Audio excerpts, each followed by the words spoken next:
You don't move boxes. You move 5 tons of living intelligence, packed into a steel rectangle that suddenly feels too small for what's inside it. The crate is waiting under fluorescent lights, bolted to the floor like an anchor, thick bars, reinforced corners, a sliding door with a latch that looks like it belongs on a bank vault. And behind those bars, the elephant. Even when it stands still, it feels like motion, like pressure, like a storm that decided to be quiet. It shifts its weight once, just once, and the metal frame answers back with a low, trembling groan.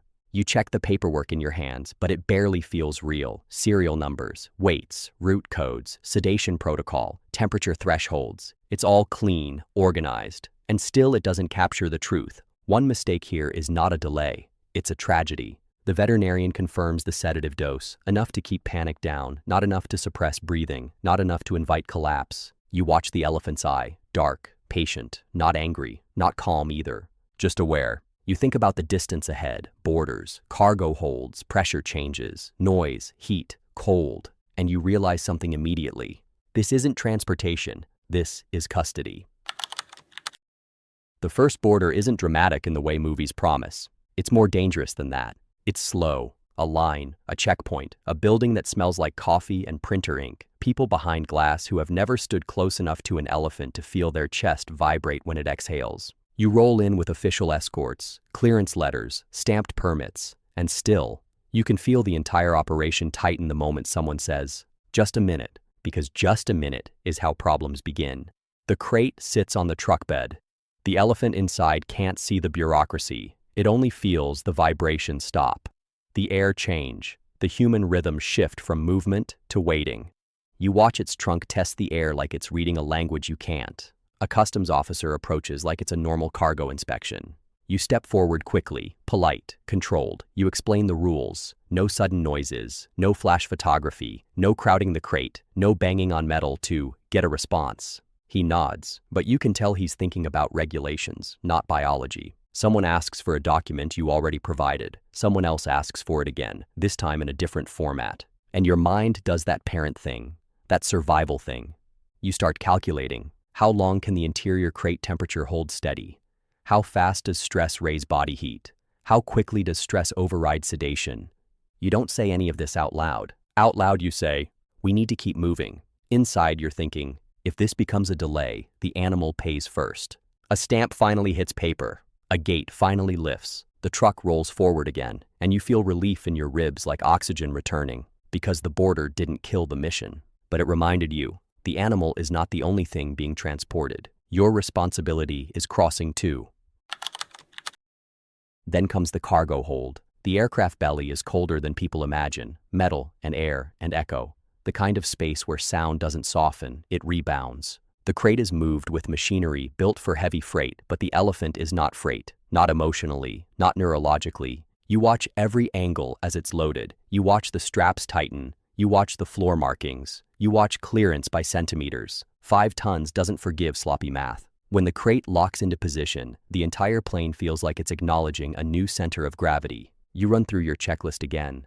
Ventilation, heat pads, sensor nodes, water access, emergency access. You confirm the noise mitigation. The elephant will hear everything: engines, clanks, vibrations, pressure shifts. It will feel the aircraft become a living creature around it. And then the plane begins to move.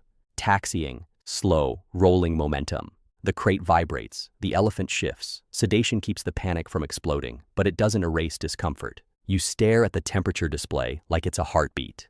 You know what most people don't. Temperature isn't comfort here. Temperature is survival. Too cold and the animal's systems strain. Too hot and dehydration spikes. Stress plus heat becomes a dangerous combination. Then the plane lifts, and the world changes. Pressure alters. Air behaves differently. Bodies behave differently. The elephant doesn't know what altitude is, but it knows something is wrong because its environment is no longer stable. You breathe slowly. You don't rush. You don't dramatize. You do what professionals do.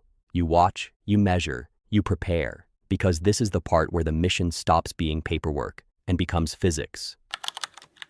The monitoring station looks like a small command center. Tablets, handheld devices, backup sensors, printed protocols, redundancy stacked on redundancy. You track heart rate, respiratory rate, temperature at multiple points. Movement patterns. The numbers blink quietly, like they're pretending they aren't attached to a living being. And this is where the psychological weight hits you, because you realize you can't try your best. You can't hope it works. Hope is not a plan. You watch a heart rate number rise 5 beats, 10, not catastrophic, not yet, but you know what it means. Stress, noise spike, an internal discomfort the animal can't explain. You think about how massive the elephant is and how fragile physiology can be when it's under pressure. You think about how easy it is to panic as a human, how fast your brain tries to invent worst-case outcomes. So you do something different. You act like a stabilizer. You speak softly to the crew. You keep the environment calm. You keep movement slow. You control what can be controlled. Because when you're moving something this alive, the smallest things matter. A slammed latch, a raised voice, a sudden light. They don't just annoy the animal. They change the data, and the data changes your choices. So you watch the screen and remind yourself, you are not here to feel brave. You are here to be precise. Then it happens. Not a dramatic alarm, not a screaming siren, just a small fluctuation. A temperature line drifts upward, half a degree, then another fraction. It's tiny, almost insulting, like the universe is testing how seriously you take details. But you take it seriously because you know what small things become inside closed environments. Heat builds, stress builds, and the elephant can't remove its own crate door and step outside for air. You lean closer to the sensor readout, as if proximity changes reality. Heart rate climbs again. Respirations change, not yet dangerous, but trending. And trends are where disasters start. Someone suggests waiting. Someone suggests it's within tolerance. You don't snap. You don't argue emotionally. You ask for the secondary sensor. You compare it. Same pattern. Now you have confirmation. Now you have a decision. If you intervene too early, you risk destabilizing sedation, increasing agitation through handling. If you intervene too late, you risk heat stress, dehydration, metabolic strain, and the clock in your head starts ticking. You request micro-adjustments, airflow routing, localized cooling, reduce cabin activity near the crate, keep human motion minimal. You communicate with the veterinarian on the ground through your established protocol, not improvisation. Your voice stays calm even though your body is awake in a way it wasn't 5 minutes ago. Because this is the part nobody sees in the highlight reels. This is the part where your job becomes preventing a problem from becoming a story. The elephant shifts, the crate creaks, a low exhale, long and heavy, like it's carrying the weight of the whole journey. The temperature steadies. It holds. Not perfect, but stable. Heart rate begins to settle slowly, and you feel something that is almost relief, but not fully relief. Because you understand something now. You are not moving an animal across borders. You are moving it across a chain of risks. And at any point, one weak link could have ended everything. You don't celebrate. You log the outcome. You keep watching. Because professionals don't get emotional about surviving a moment. They get ready for the next one. Eventually, the aircraft lands. The engines ease down. The vibrations soften. The world stops behaving like a machine. And the crate is moved again, slowly, down the chain that leads to daylight. When the doors finally open at the destination facility, the air feels different, warmer, natural, like the earth itself is exhaling. The elephant is still sedated, but present. A slow blink, a slight trunk movement, a shift of weight that makes the ground feel honest again.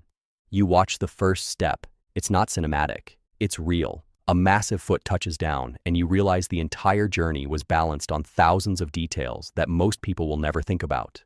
The elephant takes another step, then another, and suddenly, the mission is no longer theoretical. It's alive in front of you. Somebody says, "Good job."